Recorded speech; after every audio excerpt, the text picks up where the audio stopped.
धरायचा आहे, पुरुषाचा पिछा धरायचा आहे.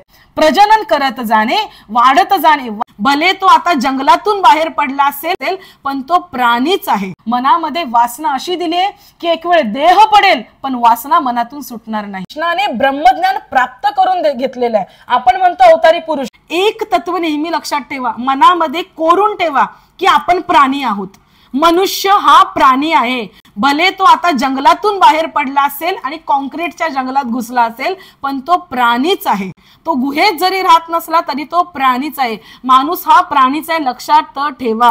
मी पुन्हा पुन्हा एकदा सांगेन तुम्हाला. आणि म्हणून हे सेशन ना मी असं कधी जाहीर नाही केलं की हे लहान मुलांसाठी आहे, कारण याच्यामध्ये बऱ्याचशा गोष्टी आहेत ना ह्या वास्तवदर्शितेने बोलायच्या आहेत. हे सत्य आहे, आपण प्राणी आहोत आणि प्रजनन ही आपली क्रिया आहे. आणि प्रजनन ही आपली क्रिया नाहीये, ही प्रकृतीने आपल्याला दिलेली क्रिया आहे. का प्रकृतीने आपल्याला दिलेली क्रिया आहे? प्रकृती, द नेचर, प्रकृती हा निसर्ग. या निसर्गाला एकच वाटतं की तो वाढावा. निसर्गाला एकच वाटतं तो वाढावा. जमिनीवरती तुम्ही गहू लावावे लागतात, बाकीचे तण वाढतात ना. तण हे वाढतच जातात, त्याला रोखू नाही शकत. कुठलं ना कुठलं वृक्ष वाढतच जातं, कारण ह्या जमिनीचा तो धर्म आहे. त्याप्रमाणे प्राणी मात्राचा हा धर्म आहे की वाढत जाणे, प्रजनन करत जाणे, वाढत जाणे. वासना, म्हणून माणसाच्या मनामध्ये वासना अशी दिली आहे की एक वेळ देह पडेल पण वासना मनातून सुटणार नाही. कारण हा निसर्ग, हा कट कोणाचा आहे? निसर्गाचा आहे. आणि श्रोते हो, हे मनात कुठेतरी ठेवून द्या. महाभारत, रामायण, कीर्तन, प्रवचन, कथा, हे सेशन्स, नामस्मरण, ध्यान, धारणा, उपास, तापास, जे कुठलंही तुम्ही काहीही करत असाल एकाच गोष्टीसाठी आहे, या प्रकृतीचा पिछा सोडवण्यासाठी आहे. या प्रकृतीचा पिछा सोडवण्यासाठी आहे. मग कोणाचा पिछा धरायचा आहे? पुरुषाचा पिछा धरायचा आहे. पुरुष म्हणजे कोण? तो पुरुष नाही जो पुरुष म्हणजे स्त्रीलिंगी पुल्लिंगी, तो पुरुष नाही. पुरुष म्हणजे सत्य. पुरुष म्हणजे कृष्णही नाही म्हणणार. Krishna is just an example. पुरुष म्हणजे कृष्णही नाही म्हणणार, रामही नाही म्हणणार, देवही नाही म्हणणार. पुरुष म्हणजे सत्य. सत्य म्हणजे आत्मा. पुरुष म्हणजे सत्य, सत्य म्हणजे आत्मा.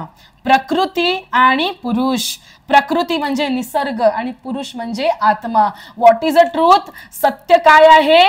सत्य आहे आत्मा. आपल्या आतमध्ये असणारी चेतना, which is similar to electricity, which is similar to any other energy on this earth. प्रत्येक एनर्जी सारखी जी एनर्जी आपल्यातून वाहते ना, चेतना, जी चेतना. एखादं मड पडलेलं असतं, डोळे असतात तरी बघू शकत नाही, कान असतील तरी ऐकू शकत नाही, मुख असून बोलू शकत नाही.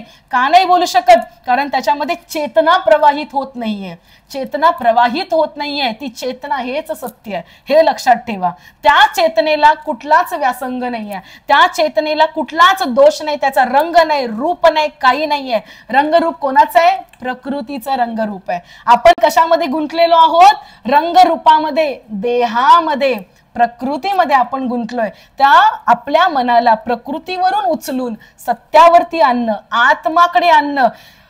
गोंदवलेकर महाराज, समर्थ रामदास स्वामी यांच्या भाषेत सांगायचं झालं तर देह बुद्धी ते आत्मबुद्धी करावी, सदा संगती सज्जनाची धरावी. देहे बुद्धी ते आत्मबुद्धी करावी. What is the meaning of this? ही जी देहबुद्धी आहे त्याला आत्मबुद्धी म्हणजे सत्य बुद्धी करावी, आत्मबुद्धी करावी.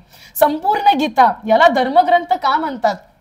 संपूर्ण गीतेमध्ये कृष्णाने स्वतःला कृष्ण नाही म्हटलंय, कृष्णाने स्वतःला परमात्मा म्हटलंय. मी आत्माच आहे आणि ते मी सत्य आहे असं कृष्णाने म्हटलंय. आणि असे सुद्धा तुम्हाला कृष्णाचं एक नाव दिसतं की योगेश्वर श्रीकृष्ण. वाय योगेश्वर श्रीकृष्ण?